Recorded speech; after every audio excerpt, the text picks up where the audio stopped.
After one of the craziest days I think I've ever seen in the college football transfer portal, we have three more names we need to talk about for the Indiana Hoosiers. A monster at the defensive end spot, possibly a fix at the safety position, and maybe a starting running back out of the portal.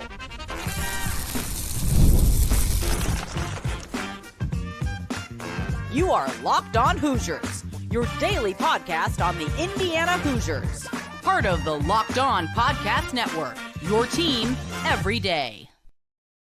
Welcome in. It is the Locked On Hoosiers podcast. I'm your man, Jacob Goins. I appreciate you being here, making this your go-to spot for all things Indiana athletics, whether you're watching on YouTube, listening on podcasts, however you're finding us. Thank you so much for being here for the fifth time today, sixth time. I don't know. I can't keep up. My brain is starting to hurt a little bit. The transfer portal has us going wild as Indiana has, I think, just achieved the craziest day I've ever seen in the transfer portal in college football, where you've got several names that Indiana has now brought in through the portal. We've talked about the quarterback. We've talked about receiver. We had a safety earlier today. I've got three more names that we need to talk about on this other bonus episode of Locked On Hoosiers. Thank you so much for being here. Greatly appreciated and making us the #1 sports podcasting network in the world.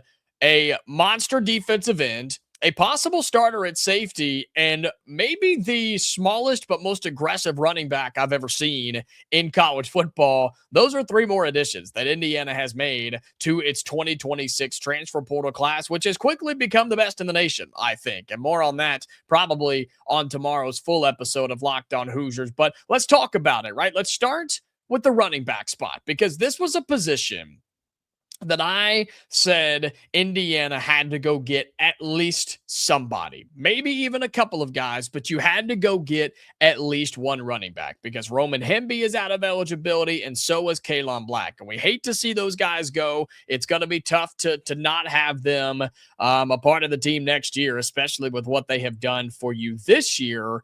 But you had to go get one. There was no doubt about it. Lee Beebe Jr. is the UAB transfer from a year ago. You hopefully bring him back. And then you have Kobe Martin, right? The freshman this year who has looked really, really good, and I think could end up being the starter at some point in his career. But you weren't comfortable just relying on those two, given the limited reps, right? Beebe coming off the injury and Kobe Martin being a freshman. So you had to go get somebody. It just made sense. And the guy that you just went and got is pretty darn awesome. How about Turbo Richard from Boston College? Yes, his name is Turbo for a running back. I mean, match made in heaven, right? He was born to be a running back, man. His mama named him Turbo, and that was it. He was going to be nothing else but a big-time running back, and he has committed to play for the Indiana Hoosiers. Played 2 years at Boston College, 5'8", 207 pounds.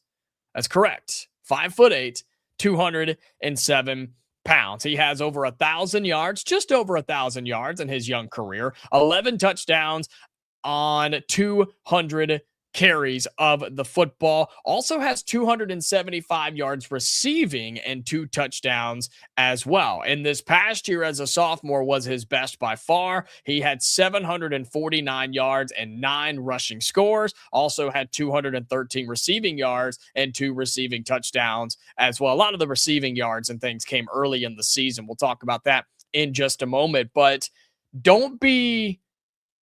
What's the best way to say this? Don't shy away because of the size, okay? 5'8", 207 pounds. Is he tall? No, not at all. Is he beefy? Absolutely. And this dude, turn on the film, he runs like he's mad at the ground. He runs like he's upset with the earth and stomps it as he's running in between the tackles, out wide, down the sideline, making guys miss. Doesn't matter. Turbo Richard is fun to watch, man. And I knew of the name and started to look into him when Indiana was bringing him in and talking with him, and he was in the portal and things like that. But when you sit down and watch about 10 minutes of film like I did, you just find that he's got a lot of upside, man. And the idea that he was hiding at Boston College is kind of a miracle. And I think a lot of people probably did shy away because he's only, right, I put that in quotations, only 5'8". Doesn't hold this guy back. He runs extremely hard. Again, he just stomps the earth every time he carries the football, and he's a threat to catch it out of the backfield. That's what I was so shocked to see, because not only did Boston College throw it to him, they took advantage of him. They called plays for him. They had swing passes for him where he would step to the right or to the left of the quarterback, snap the football, boom, he would peel out. Blitzer comes off the edge. They dump it off to Turbo Richard, and he's gone down the sidelines. And that was really impressive to me. Does that sound familiar? Sounds like Indiana's offense, doesn't it? Sounds like what we've done with Roman Hemby. Makes sense to me, and it makes sense why you would go and get this guy. And so, very excited for Turbo Richard. He's the most experienced guy that you're going to be bringing in and has 2 years at least of eligibility remaining coming from Boston College. I believe he has the redshirt option too, if need be. We'll see kind of how all that works out, but at least 2 years of eligibility, which is huge, meaning your running back room is somewhat young, and that's okay. You have two guys who have played pretty good football at Boston College and UAB. Kobe Martin, who showed promise as a freshman, and then whatever else you can bring in through the recruiting ranks. But I think this is somebody that you could start on day one. This is somebody you start on day one. Kobe Martin's right there at the 2, and Lee Beebe Jr. is probably your 3 coming off of injury, and you feel pretty good about it. And so very excited for Turbo Richard. Great find for Indiana. Great find for the offense. Great find for Mike Shanahan on the offensive side of the football. And it's going to be awesome just to hear Turbo down the sideline, Turbo up the middle, Turbo runs a man over. Like, come on, dude. That's going to be awesome for this Indiana offense in 2025 or in 2026 rather. And so now you have a starting quarterback in Josh Hoover from TCU, starting running back in Turbo Richard from Boston College, and a starting wide receiver with Nick Marsh from Michigan State. That's just as of right now. That doesn't even include the guys on defense that we've already talked about and have 2 more to go over right after this on this bonus episode of Locked On Hoosiers. This bonus episode of Locked On Hoosiers is brought to you by FanDuel. Fridays already feel different during basketball season, and FanDuel is making them even better every Friday night before the games tip off. FanDuel gives fans a new way to kick off the weekend with NBA Happy Hour. NBA Happy Hour is your official pregame spot, a limited time window where special offers drop right inside the FanDuel app before the action begins. Fridays from 6 to 7:30 Eastern time in the evenings have become appointment viewing with NBA Happy Hour. You can open up the app. They're going to have all sorts of cool stuff in there, all right? Boost, bonuses, surprises, you name it, they've got it. It's an easy way to check the weekly special before tip-off and make a move before the window closes, all right? So 6 to 7:30 Eastern time on Friday evening. So before tip-off, check the FanDuel app to see what's dropping during NBA Happy Hour every Friday from 6 to 7:30 p.m. Eastern time. A little basketball, a little action, and a whole lot of Friday energy. That's NBA Happy Hour, only on FanDuel, the official sportsbook partner of the NBA. This bonus episode of Locked On Hoosiers is also brought to you by our friends at Game Time. There's nothing like college football season, tailgates, packed stadiums, and being right there in the middle of it all. The energy, the bands, the moments you remember forever. But trying to get tickets to those games, man, it can be miserable. It can be terrible. It can make you not even want to go. But don't get to that point. Don't even think about getting to that point. Check out our friends at Game Time, all right? They give you the advantage when buying sports tickets. It's the easiest way to unlock amazing college football tickets like the Peach Bowl in Atlanta and experiences in just a few taps. You can see the views from your seat. The price you see is the price you pay, and zone deals that stand out to me. Sometimes you can pick a section and Game Time will pick the seat and save you even more money. They're going to do it all right there for you in their incredible app, okay? So take the guesswork out of buying college football tickets with Game Time. Download the Game Time app, create an account, and use the code LOCKEDONCollege for $20 off your first purchase. Terms apply. Again, that's code LOCKEDONCollege, LOCKEDONCOLLEGE for $20 off. Download the Game Time app today. All right, welcome back into this bonus episode of Locked On Hoosiers. Thank you so much for being here for this show. Hopefully you've seen all of our shows so far today. Had a live show for Josh Hoover. Had, 2 other shows go up today. Plus, we got a basketball live show going on tonight after the game as Indiana takes on Washington, hosts Washington inside of Assembly Hall. We will be live. We will be talking about it. So make sure that if you haven't already, that you subscribe to the channel, that you are following us on your audio podcasting platforms. I don't want you to miss any episodes. We're normally just Monday through Friday, kind of, bonus here and there, but my goodness, transfer portal has us running wild, and we're glad that you're here, and I'm glad to be here as well. So make sure you check all of that out as well. So that was an offensive recruit, right? The running back Turbo Richard from Boston College. Very excited about what he's going to bring. But 2 more defensive names that we need to discuss for the Indiana Hoosiers. And we already talked about one safety, right? I already talked about the idea that Indiana brought in Preston Zachman, the safety from Wisconsin. That filled one of the spots for me. Now you go get another one. Now you go get Jiquan Sanks from Cincinnati. Very intrigued by the addition of Jiquan Sanks, 5'11", 195, okay? The 2-year transfer from Cincinnati. He was in Bloomington this weekend, came on a visit, and as they normally do at this point, they commit to Indiana. Had 12 career starts, played in 24 games for Cincinnati. In his career, okay, in this career, 92 tackles, had 5 pass breakups as well, 3.5 TFLs, couple of forced fumbles, and recovered those fumbles as well. 7 starts this past season with 50 tackles, 4 PBUs, 2.5 TFLs, 2 fumble recoveries, and 1 forced fumble. So I look at this guy, okay? I look at Jiquan Sanks, Jiquan Sanks, by the way, if you want to look him up. Raw, but good, talented, and has upside. Somebody that I think on this Indiana team in particular, I think he fills a need. I think he fills a void. If we're playing the comparison game here to Preston Zachman, the redshirt senior who steps in from Wisconsin, compared to Jiquan Sanks from Cincinnati, Zachman's going to get more playing time early on. I've talked to a buddy of mine, our guy Ryan Herrings at Locked On Badgers, and talked to him a little bit about Preston Zachman. We talked about him earlier, just playing the comparison game, but I want to read you what he told me. He says, Zachman is a good player. I'm bummed that Wisconsin lost him. Really good tackler, had the best tackle rates on the Badgers, rarely missed a tackle. Says he's a smart player, had a couple of picks early before Zachman got hurt, will fit right in at Indiana. So that was Preston Zachman.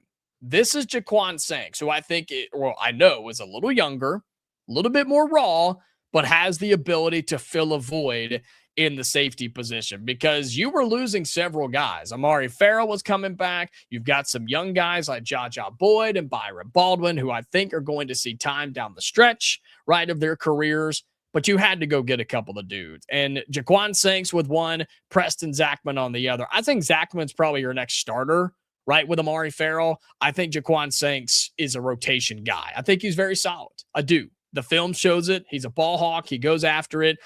He makes plays. He's in the right position, rarely gets beat deep. But somebody I think just needs a little bit more coaching, needs a little bit more development, if I'm being quite honest with you. Not the most excited one that I am, or I guess that's the best way to say that. He's exciting, but there's other guys that I'm hopeful for, at least for right now. But I think there's room to grow for Jiquan Sanks. And so we'll spend a ton of time on him just because of that. Also because another defensive player that I am very excited about is from Kansas State. And he's on the defensive front. He plays the edge position. And oh my God, Tobi Osunsanmi. Okay, Tobi Osunsanmi, Tobi Osunsanmi. Wow, hold on. Let me try that again. Tobi, okay, Tobi, Osunsanmi. Tobi Osunsanmi. Okay, apologies there. Tobi Osunsanmi from Kansas State. This guy's an absolute monster.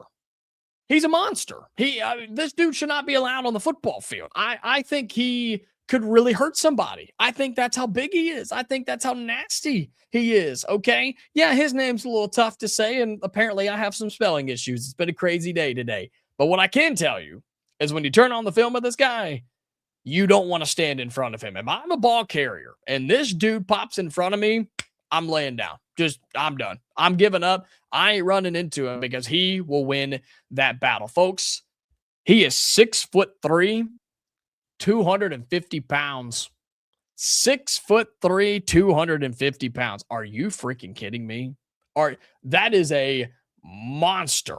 That is a bear. That's not even a man. That's a grizzly bear that's coming after people. And he looks that way when you turn on the film, dude. He comes around the edge. He'll come in and slip up underneath, just completely unblocked, and just absolutely annihilate somebody. Or if he is blocked, he either goes around him or he goes through him. And I think he will fit right in on that defensive front at the edge position for the Indiana Hoosiers because I just think he's got the size, the athleticism, and just the tenacity to get after the football, get after the quarterback, find a ball carrier. One thing I also noticed on film is when he gets somebody in his arms, they don't get away. If he wraps you up, you're done. You may as well just go limp and give up because he's going to get you to the ground regardless. Thing that does concern me a little bit, coming off of injury. All right, he only played about half of the 2025 season, but he was leading the team in tackles for loss when he went out. He had 6 of those, also had 4 sacks when he went out as well. So dude was on a tear when he went down with an injury, 20 total tackles and also had a fumble recovery as well. 2024, his year was fine. It wasn't great. 19 tackles, 3.5 sacks, and forced a fumble as well. 2025, the dude was on a tear before he got hurt. So what will he be to start 2026? We'll have to wait and see. But I think this guy has every ability and skill set possible to be just a home wrecker on the defensive line, especially with an aggressive defensive line like Indiana plays and one that they love to let guys get after the quarterback. I think you have found a sneaky good player at the edge spot if you're the Indiana Hoosiers. And just to give you an idea, right, of what Indiana is trying to replace at that spot, right? You're talking defensive end, defensive edge, that type of thing. You're looking to replace some pretty big names. All right. 3 of the biggest names in Indiana football history at the end or edge spot. Kellen Wyatt, Michael Kamara, and Stephen Daly. Those are guys that you're replacing. And I'm not going out to say that Tobi is that guy just yet, but he's got everything to be that. And so 3 great additions for Indiana football: a running back, a safety, the second one of the cycle, and an edge player. And the Hoosiers are on a roll. They're on a tear. I think the whole facility's on fire right now for just what they've been doing on this Sunday. And they're not done, folks. They are not done. Okay. So keep it locked right here. Locked On Hoosiers. This is the place you need to be. We're covering every name, every decision, every single day on Locked On Hoosiers. So thank you so much for being here. Be sure you subscribe again to the channel. Follow us on your audio podcasting platforms. If I can stay awake, because today has been insane, we're going to go watch some basketball now and go live a little bit later on Locked On Hoosiers to try to get our brains back into basketball mode. We'll see what we can do there. And then a normal episode going up tomorrow to kind of recap all of this and talk about the new era that Indiana has just created in the transfer portal for college football. Okay, we are back tonight for a live show, tomorrow for a normal show, Hoosier fans. So until then, stay safe, and I'll talk to you later.